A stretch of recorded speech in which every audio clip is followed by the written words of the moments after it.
बिस्मिल्लाहिर्रहमानिर्रहीम। ज़माने रजाअत।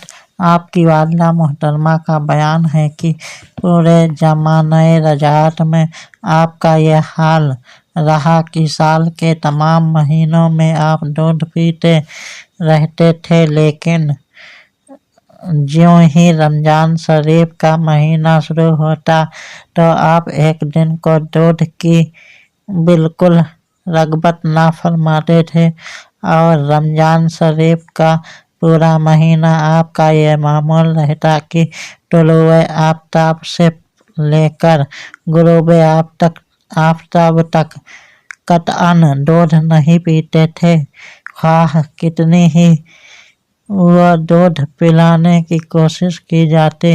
यानी रमज़ान शरीफ का पूरा महीना आप दिन में रोज़ा से रहते थे और जब मगरिब के वक्त अजान होती और लोग इफ्तार करते तो आप दूध पीते थे।